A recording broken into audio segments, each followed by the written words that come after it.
Bonjour les plantistes. Cette semaine, je ne suis pas à Gérardmer dans les Vosges, mais je suis à Boulogne-Billancourt dans les jardins Albert Kahn. Et je suis avec Michel, qui est le jardinier en chef de ces jardins et qui va nous faire une découverte, une balade de ce jardin qui a 5 continents en fait. Mais on va en faire qu'un. Qui évoque les 5 continents, effectivement, oui. Sur 4 hectares.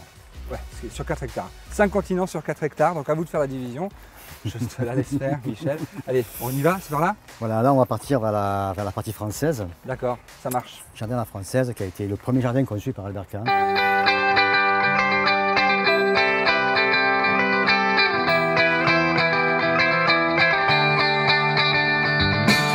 Michel, ici on se trouve dans le jardin japonais parce que pour moi c'était la partie la plus importante à voir pour les végétaux qui sont présents là et puis tu es parti surtout au Japon. Après la création de ce jardin, je suis parti 4 mois au Japon pour me former en fait, à la technique, mais pas qu'à la technique, aussi à m'imprégner du paysage aussi. Et oui.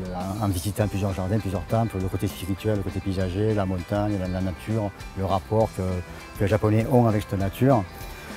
Qui m'aide beaucoup, qui m'a beaucoup aidé pour l'entretien de ce jardin. Parce que la base d'un jardin japonais, c'est quand même que ça reflète le plus la nature. Oui. Et tu as 3 ingrédients dans un jardin japonais. Oui, mais l'ingrédient principal, la chose qu'il faut comprendre, et c'est assez compliqué dans notre culture, parce que nous on est plutôt une culture du plein, c'est le vide. Et oui. Ce n'est que ça. Donc le vide va mettre en valeur le plein, bien sûr, va créer de la profondeur, va des faire perspectives. Les perspectives va faire que le paysage va paraître grand. C'est ça. Voilà. Alors qu'en fait, c'est pas si grand que ça. Non, exactement. C'est pour ça qu'ils arrivent à recréer des paysages de montagne, effectivement, de nature, sur 1 mètre carré. Mais les rochers ont aussi une importance dans ce paysage. Le rocher, c'est l'ossature du jardin. C'est ça. Le végétal, c'est la peau. Ouais.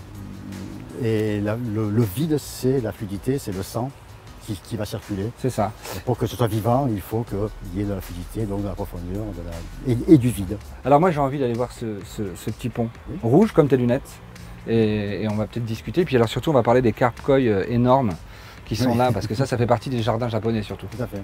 J'aimerais que tu m'expliques la symbolique du jardin parce qu'un jardin japonais, il y a une symbolique, c'est pas fait comme ça. Oui, c'est une symbolique très forte. Les Japonais ne conçoivent que comme ça d'ailleurs. Oui. Souvent, la symbolique est souvent liée à la vie et la mort. C'est souvent dans les jardins. Et ici en particulier, puisque Takano, le japonais qui a conçu ce jardin-là, a travaillé sur la vie et l'œuvre d'Albert Kahn, de sa vie à sa mort. Donc il a créé des pyramides en galets blancs qui montent au ciel. Donc ça, c'est la vie.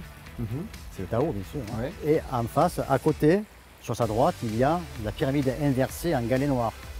Donc il y a opposition de forme et opposition de couleur. Ouais.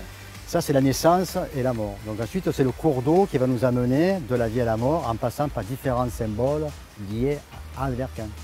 À sa vie. À sa vie. Chose qu'il a réalisée dans sa vie. À son œuvre. À son œuvre. Ouais. Donc on passe sur la plage en galet noir et qui finit en galet blanc. Ensuite, on a le tournant spirituel. Le tournant spirituel pour Takano, c'était de dire qu'à 30-35 ans, Albert Kahn a fait fortune, donc il va créer le cercle autour du monde, les archives de la planète, où il va envoyer des jeunes boursiers dans le monde entier photographier sa planète. Ouais. Il y a 72 000 plaques autochromes, c'est la première collection au monde. Donc Takano va symboliser ces photos donc, par des galets empilés. Voilà. Ensuite, on passe sous le pont rouge. Ce pont rouge, c'est la réplique du pont sacré de Nikko. D'accord. Qui avait été offerte à Albert Kahn. D'accord. Et là, on voit, devant nous, nous avons le Japon qui est symbolisé. Complètement. C'est-à-dire, au Japon, il y a des rizières, il y a des rivières et la montagne, en 3 dimensions, avec une cascade d'eau chaude. Que tu connais peut-être, les onsen, exactement. Qui vont se jeter dans Mais elle est vraiment chaude? Non, elle n'est pas chaude. Pas encore là. Donc, alors là, Michel, là on se trouve écoute, sur l'eau, sur les petits pontons. Il faut que je précise une chose, c'est que là on a la chance d'être dans le jardin Albert Kahn, mais qu'en fait il est fermé au public jusqu'en été 2018. Été 2018. Donc là c'est pour ça il n'y a personne, pas de bruit, c'est quand même un luxe pour nous que tu nous fais de pouvoir observer et voir tout ça. Mais une fois que ce sera ouvert, tout ça, là, le ponton sur lequel je suis, les gens peuvent accéder. Oui, bien sûr, oui. Ouais. Ils pourront balader dans le jardin japonais et puis ailleurs, bien sûr. Oui. Il y a tout un circuit en fait La plage, vision basse et vision haute. Hein. Ouais. On a aussi un chemin de montagne sur l'eau. Oui. Par rapport au jardin japonais. Oui. Mais après, tu as le jardin français. Jardin français, jardin anglais, forêt vosgienne, forêt bleue et japonais. Et dis-moi, là, ça, c'est Ah oui, le mont Fuji. ah, tu le reconnais. Ah, hein. mais là, on voit le mont Fuji quand même. Voilà, donc ça c'est un symbole très fort du Japon. Hein. C'est la forme qui est intéressante. Oui, bien sûr. Nous, on s'attelle à avoir ces formes très pures Ouais. qui vont s'opposer aussi avec ce côté naturel de la Ouais. forêt et ce vide qui est derrière. Il y a toujours ces oppositions dans le Tao, dans Oui, la oui, oui. conception du jardin. Bon, moi je te propose qu'on monte, non sur le... On peut monter oui, sur le bah, Fujiyama bien sûr, oui. Ah bah, alors allons-y. Bon Michel, là on est en haut du Fujiyama, et donc c'est l'endroit le plus haut du jardin. C'est le point culminant, oui. C'est d'ici qu'on aperçoit toute l'immensité du jardin. Et alors moi ce qui m'étonne, ce que je trouve génial, c'est qu'on passe d'un jardin à l'autre comme ça, mais on n'a pas l'impression d'être dans les Hauts-de-Seine, porte de Saint-Cloud, à 20 minutes de Paris, 10 minutes de Paris. Tout à fait, ouais. C'est ça qui est génial. C'est génial. Bon, ça, faut signaler aussi que ce jardin est entretenu par le département des Hauts-de-Seine, hein, donc c'est Oui. quand même très important. Ouais. On a une direction espace vert hein, qui est présente là.